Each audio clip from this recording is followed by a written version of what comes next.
Hello అండి, నేను doctor Sriharsha Manepalli, advance laparoscopic and general surgeon, Sentini city hospitals, Vijayawada. రోజు మనం డయాబెటిక్ ఫుడ్ అనే టాపిక్ గురించి మాట్లాడుకుందాం. మనం రొటీన్ గా చూస్తాం, షుగర్ పేషెంట్స్ లో ఏమన్నా దెబ్బలు తగిలినా, ఏమన్నా పుళ్ళు పడినా గానీ వెంటనే మానవు. అది ఎక్కువగా కాళ్ళకి జరుగుతూ ఉంటాయి అన్నమాట. కాళ్ళలో పుళ్ళు పడటం, ఇవన్నీ రొటీన్ గా చూస్తుంటాం. ఆ పుళ్ళు ఎందుకు పడతాయి, దాన్ని మనం ఎలా మేనేజ్ చేసుకోవాలి, వాటిని ఎలా ప్రివెంట్ చేయాలి, ఇవన్నీ కూడా మనం డిస్కస్ చేయాలి. మొట్టమొదటిగా ఈ పుళ్ళు ఎందుకు పడతాయి అంటే చాలా కారణాలు ఉంటాయి.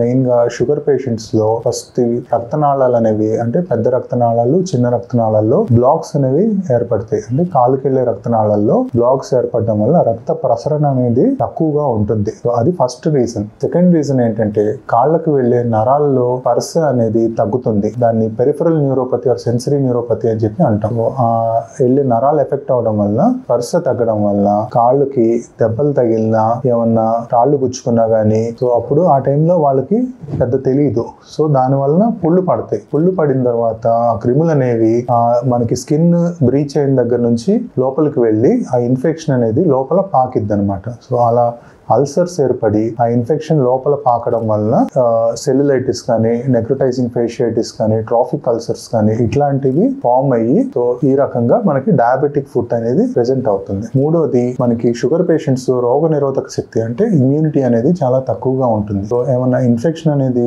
బయట నుంచి ఒంట్లోకి వచ్చినప్పుడు దాన్ని ఫైట్ చేసే కణాలు అనేవి కూడా వెంటనే వెళ్ళకపోవడం, సో ఆ ఫైటింగ్ కెపాసిటీ అనేది తక్కువ ఉండడం వల్ల కూడా ఇన్ఫెక్షన్ అనేది త్వరగా వస్తుంది, ఎక్కువగా వస్తుంది. నాలుగో కారణం ఏంటంటే ఈ జాయింట్స్ ఉంటాయి, చార్కోట్స్ జాయింట్ అంటారు. సో జాయింట్స్ లో డిఫార్మిటీస్ వలన, అడుగులు సరిగ్గా పడకపోవడం వల్ల కూడా కాళ్ళకి దెబ్బలు అనేవి ఈజీగా తగులుతూ ఉంటాయి. ముఖ్యంగా సెన్సరీ న్యూరోపతి వలన ఈ ప్రెషర్ పాయింట్స్ అంటారు. అంటే మనం నిలబడినప్పుడు, నడిచినప్పుడు ఎక్కడైతే కాళ్ళ మీద ఈ శరీర బరువు ఎక్కడైతే పడుతుందో ఆ ప్రెషర్ పాయింట్స్ లో ముఖ్యంగా ఈ అల్సర్స్ అనేవి ఏర్పడతాయి. వాటిని ట్రాఫిక్ అల్సర్స్ అని చెప్పి అంటాం. సో ఈ ఇన్ఫెక్షన్ అనేది చర్మం లోపలికి ప్రవేశించడం ద్వారా ఆ చర్మం కిందనే కొవ్వుకి కండకి మధ్యలో పాకుతుంది. సో దాన్ని సెల్యులైటిస్ అని చెప్పి అంటాం. సో ఇనిషియల్ గా స్కిన్ అంతా చూడడానికి నార్మల్ గా ఉంటుంది, కానీ ఇన్ఫెక్షన్ అనేది లోపల స్ప్రెడ్ అవుతూ ఉంటుంది. ఎక్కడైతే స్ప్రెడ్ అవుతుందో అక్కడ ఉన్న టిష్యూ మొత్తాన్ని తినేస్తూ ఉంటుంది. అంటే చచ్చిపోయిన టిష్యూని స్లఫ్ అంటాం అనమాట. సో తినేస్తూ పోయి అక్కడున్న షీత్ అంటారు. అంటే మనకి కండకి కొవ్వుకి మధ్యలో ఉన్న షీత్ ని కూడా ఎప్పుడైతే తినేస్తుందో అప్పుడు అక్కడ ఉన్న రక్తనాళాలు కూడా మూసుకుపోయి, అప్పుడు చర్మానికి వచ్చే రక్తనాళాలు మూసుకుపోవడం వల్ల చర్మం కూడా స్లోగా కలర్ చేంజెస్ అనేవి స్టార్ట్ అవుతాయి, చర్మం కూడా చచ్చిపోవడం అనేది స్టార్ట్ అవుతుంది. సో ఇలాగా లేట్ గా ప్రెసెంట్ అవుతుంటారు అనమాట పేషెంట్స్. మనకి పేషెంట్స్ చెప్తా ఉంటారు, నిన్నటి వరకు బాగానే ఉందండి, కాలు నొప్పి కొంచెం ఉంది, వాపు కొంచెం ఉంది, కానీ గత లాస్ట్ ఒక్క రోజులోనే మొత్తం ఇంత కూడా స్ప్రెడ్ అయిపోయింది అని చెప్పి. దానికి కారణం ఏంటి అంటే పర్టికులర్ ఈ జబ్బు అనేది లోపల మనకి స్ప్రెడ్ అవుతా ఉంటుంది, బయటికి కనిపించదు. సో ఈ సెల్యులైటిస్ నెక్రోటైజింగ్ ఫేషియైటిస్ గా మారిన తర్వాతే మనకి బయటపడతాయి అన్నమాట. సో మనం దీన్ని ఎలా ట్రీట్ చేస్తాం?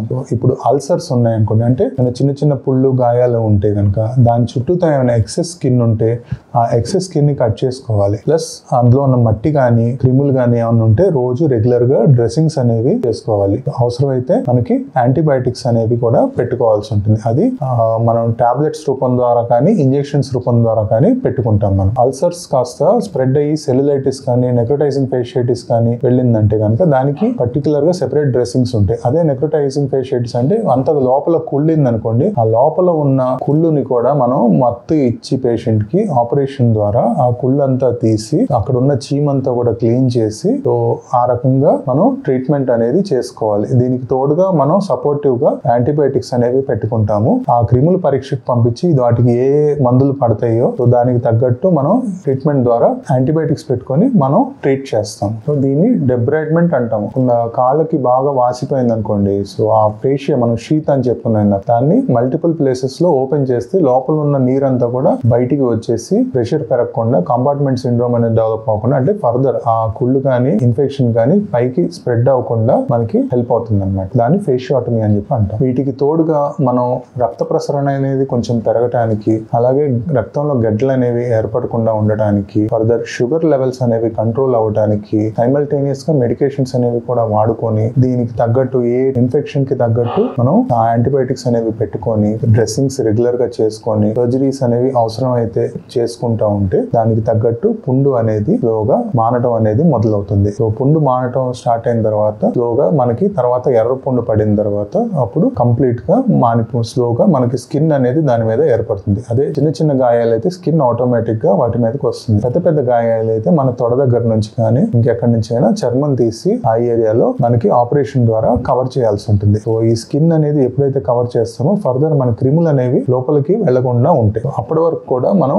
ఈ డ్రెస్సింగ్స్ అనేవి టాబ్లెట్స్ అనేవి జాగ్రత్తగా వాడుకోవాల్సి ఉంటుంది. రెగ్యులర్ ఫాలో అప్స్ అనేది మాత్రం కంపల్సరీ. స్కిన్ అనేది ఏర్పడిన తర్వాత లేదంటే స్కిన్ గ్రాఫ్టింగ్ చేసుకున్న తర్వాత ఫర్దర్ వీటిని ఎలా ప్రివెంట్ చేయొచ్చు అంటే కంపల్సరీగా మెత్తటి చెప్పులు అనేవి వేసుకోవాలి. ఇంట్లో కానీ ఇంటి బయటికి వెళ్ళినప్పుడు కానీ మనం చెప్పులు అనేవి జాగ్రత్తగా కంపల్సరీగా వేసుకోవాలి. ఈ డ్రెస్సింగ్స్ చేయించుకున్నప్పుడు కూడా ఆ డ్రెస్సింగ్స్ తడవకూడదు, మట్టి అంటకుండా చూసుకోవాలి. ఎందుకంటే ఫర్దర్ క్రిములు అనేవి లోపలికి వెళ్ళడానికి ఈ మార్గాలు అన్నమాట.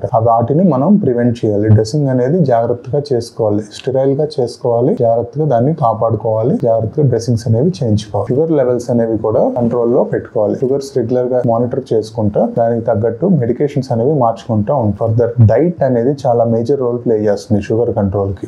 ఎందుకు అంటే ఆ డైట్ మనకి ఎంత టాబ్లెట్స్ ఇచ్చినా డైట్ అనేది కంట్రోల్లో లేకపోతే షుగర్ లెవెల్స్ అనేవి షూటప్ అవుతా ఉంటాయి. రైస్ ఐటమ్స్ అనేవి తగ్గించుకొని రాగులు, గోధుమలు, జొన్నలు ఇట్లాంటివి ఎక్కువ తీసుకొని ఫ్రూట్స్ లో కూడా షుగర్ ని బాగా పెంచే ఫ్రూట్స్ అనేవి అవాయిడ్ చేయడం ద్వారా షుగర్ లెవెల్స్ అనేవి కొంతవరకు మనం కంట్రోల్ చేసుకోవాలి. నార్మల్ గా డయాబెటీస్ పేషెంట్స్ మరి పుళ్ళుని ఇలాంటి వాటిని ఎలాగా అవాయిడ్ చేయాలి అంటే చెప్పులు లేకుండా ఎక్కడికి వెళ్ళకూడదు, మెత్తటి చెప్పులు అనేవి వాడుకోవాలి. రెండోది సెన్సరీ న్యూరోపతిని ప్రివెంట్ చేయడానికి B12 గానీ వేరే మెడికేషన్స్ అనేవి తీసుకోవాలి. రక్తం గడ్డలు అనేవి రక్తనాళాల్లో బ్లడ్ సప్లై అనేది తగ్గకుండా దానికి తగ్గట్టు స్కాన్ ద్వారా చూసుకుంటా మెడిసిన్స్ అనేవి ఫర్దర్ వాడుకోవాల్సి ఉంటుంది. ఇంకా ఎక్సర్సైజ్ అనేది నార్మల్ పేషెంట్స్ కి కంపల్సరీ. ఆ షుగర్ లెవెల్స్ మెయింటైన్ అవడానికైనా రక్త ప్రసరణ అనేది మెయింటైన్ అవడానికైనా ఎక్సర్సైజ్ కానీ డైట్ కానీ ఇవన్నీ కూడా టాబ్లెట్స్ తో పాటు plus doctor regular follow up తో పాటు ఇవన్నీ కూడా జాగ్రత్తలు అనేవి తీసుకోవాలి. సో ఈ అన్ని జాగ్రత్తలు మనం తీసుకుంటా ఉంటే డయాబెటిక్ ఫుట్ అనేవి అంత త్వరగా రావు. ఒకవేళ వచ్చినా కానీ దానికి ఎర్లీగా డాక్టర్ దగ్గరికి వెళ్ళి ట్రీట్మెంట్ అనేది తీసుకుంటే పెద్ద పెద్ద కాంప్లికేషన్స్ అనేవి అవాయిడ్ చేయొచ్చు. సింపుల్ గా వాటికి రెమెడీస్ ఉంటాయి. సింపుల్ ట్రీట్మెంట్స్ తోనే బయటపడచ్చు. Thank you.